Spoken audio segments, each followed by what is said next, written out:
How is it going? So, okay. So today here, we're going to go ahead and talk about Joshua Amos. And if that name doesn't sound familiar,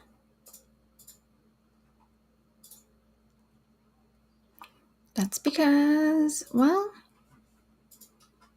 not a lot of people are talking about him. And that's what I like to do here. I like to talk about cases that not a lot of people know about. So, all right, okay. Sorry, guys. Okay, so I want to get into this a little bit here.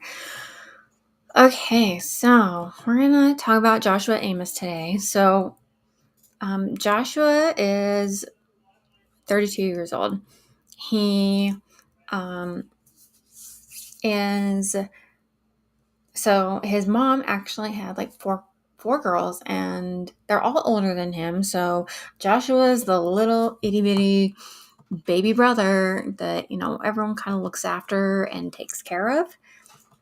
So yeah, that's just a little bit about him here.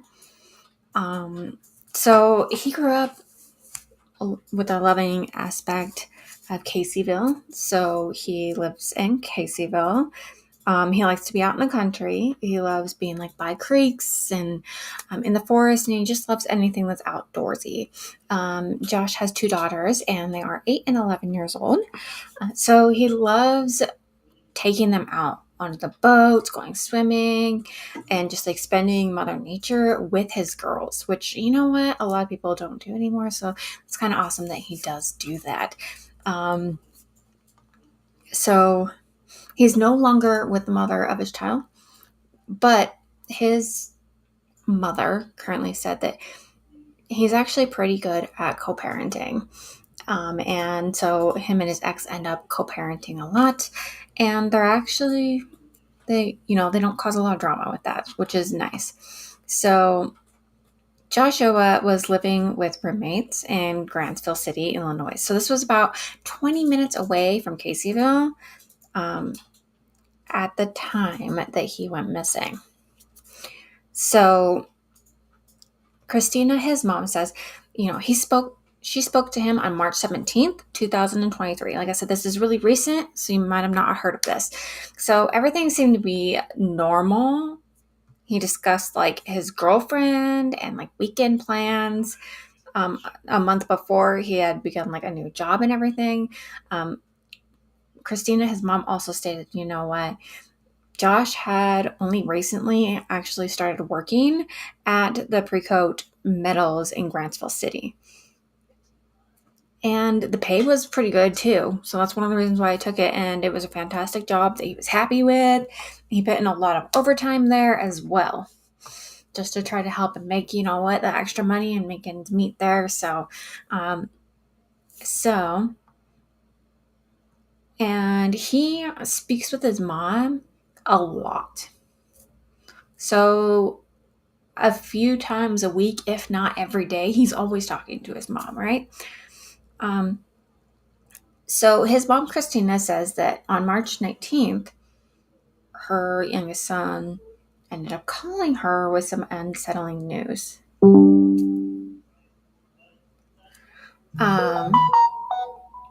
And he started like apologizing for everything that he had ever done. He's like on the phone, freaking out, saying like, I'm sorry for this. I'm sorry for that. I'm sorry that I was a bad kid. I'm sorry that this happened.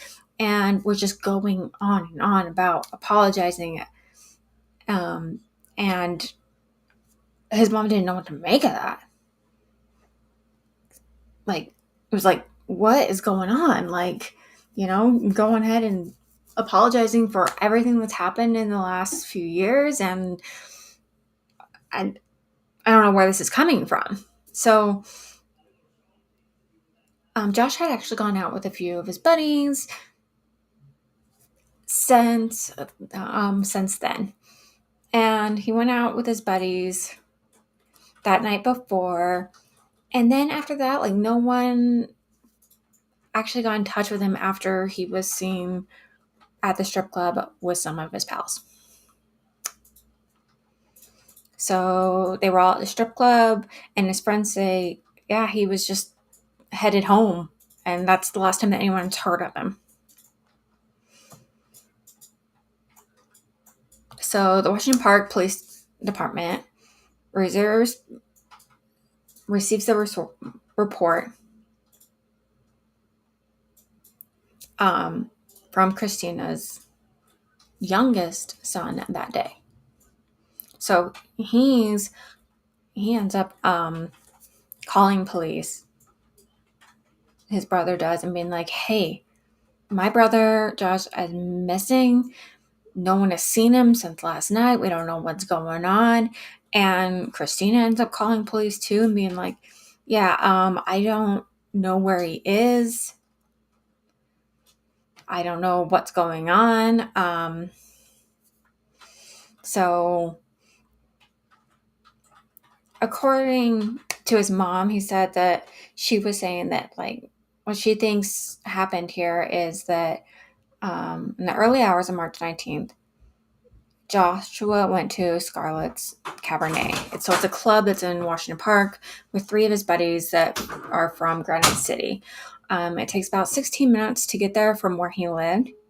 They lingered there until about almost 5 a.m. So it's about 4:58 in the morning, which, I mean, that's pretty late on Sunday. And according to her, Joshua is actually captured inside the parking lot outside the club, and you can watch him leave the area. So he does leave the area, like, on his own with no one else by his side. So Christina said that she spoke with a few friends who were with Josh that evening, and they claimed, like, he just left. One of them stayed behind and searched for him. They were never able to, like, locate him. So, like, they're saying, like, well, he just left. He didn't tell us that he was going anywhere. He just all of a sudden disappeared. So his mom actually reported that he was seen again 5 hours later at a train station. And this is very weird because, like, normally he doesn't get on a train. So that was kind of odd as well too. So this was a few minutes from the club, though. So Christina ended up talking to a bus driver that was around that area too. And the bus driver claimed that he got on the bus and he was going to Granite City to go home. And the bus driver said that he appeared to be incredibly, like, really, really cold and just, like, lost. And he insisted he needed to return home to Granite City. That's where he needed to go. He needed to go home. He kept telling this to the bus driver. So his mom claims that after the bus driver assisted Josh in purchasing a bus pass because he couldn't figure it out and he was just, like, having a panic attack at this point, his mom said that the driver said, all right, get on the bus and I'll take you to Emerson Park Metro Link. This was at 6:45 a.m. in Emerson Park. So he is actually seen on camera and he is spotted waiting for the train, but he never boards the train when it arrives. So the train comes and goes and he doesn't get on it. So the last confirmed sighting was captured on 7:28 Sunday morning. He was seen on camera at the EJ Motors Transport in East Louis, which is roughly around 5 minutes away from the Metro Link stop that he got on from the bus. So Josh can be seen strolling around the parking lot.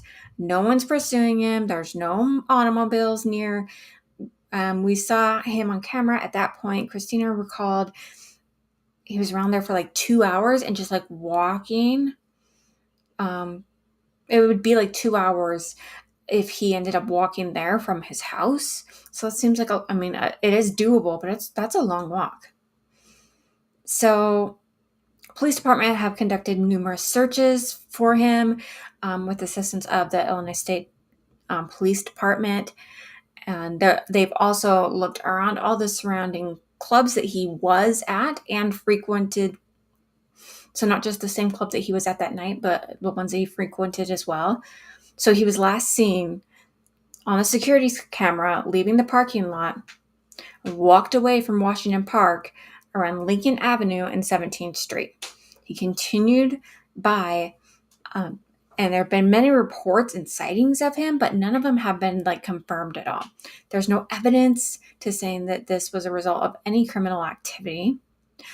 Christina mentioned that Josh's friends and relatives have been looking for him, conducting dog searches, cadaver dogs, everything. So everyone ended up gathering together at a friend's house before Josh left. And Josh actually left his cell phone at his friend's house. So his cell phone has been there the entire time. So there is no cell phone tracking him at this point. It is all off surveillance. So he, without a cell phone, hasn't used his bank account or license plate vehicles that can be tracked him. There is no activity on his card either. Several callers have claimed to have seen him, but each time it proves it's not him. And that's gotta be really hard on the family. That's gotta be an emotional roller coaster for sure. So his mom said too that, regarding the disappearance of Joshua, some people are saying that Joshua had allegedly been robbed and that maybe he tried to get on the train and he couldn't because he got robbed.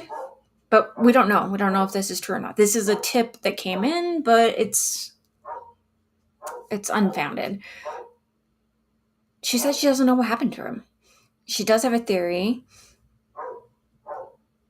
She thinks that he might have fell asleep somewhere and then just didn't wake up and died from exposure of the cold, which is very possible, especially if he's been drinking. So, but there is a Facebook page called Bring Josh Amos Home. So if you are dedicated on trying to find him and figure out what happened to him, you're more than welcome to go there. Josh's family is offering rewards of $2,500 with anyone with information that might help locate him. And she says too, you know what? His girls need some home. They just need to be able to hug him and have their daddy back. So, So he is 5'11". He is 190 pounds. He's brown hair, brown eyes. Last seen wearing blue jeans, light gray, long sleeve crew neck, and Adidas tennis shoes. So he does have several tattoos that kind of stand out, including his daughter's names, which is Bella and Mia. Those are on his chest and Chinese symbols on the right bicep. And he does apparently have a distinctive walk, according to his mom too, because he has lower back pain. So if anyone has information, please reach out to the Washington Police Department. What's interesting though is on this same day in Louisiana, there are confirmed 12 UFO sightings. And no one else is bringing this up. No one else is bringing up the fact that there was 12 UFO sightings and a man that just disappeared. Is that coincidence? Or, you know what? Was he abducted by aliens? I feel like it's a tricky question there too. And it's no one brings that up. That technically maybe aliens could have taken him. OMG, Janice. Yeah, see, who knows? There's 12 UFO sightings. 12. That is an insane amount of number. Normally when I'm looking up these cases and stuff, there's one or two within that day of that area. But 12 UFO sightings is absolutely crazy to me. Absolutely crazy. So anyway, I know this one was a little short, guys, and I'm sorry about that. I do have to go pick up my daughter, so I'm sorry that this was a little bit short. But I do want to point out real quick. So, guys, especially like with Father's Day coming up and everything, if you're looking for a loved one, or you want to know who people really are, like, you can find these things out, and Truthfinder is a great way to do so. Truthfinder actually allows you to search for people, find their background, find out where they might be living, their phone numbers, email addresses, all of that. So I do have that linked in my description. So feel free to check out Truthfinder and see if you can uncover the truth about the people that are closest to you. And as always, guys, just keep fucking going.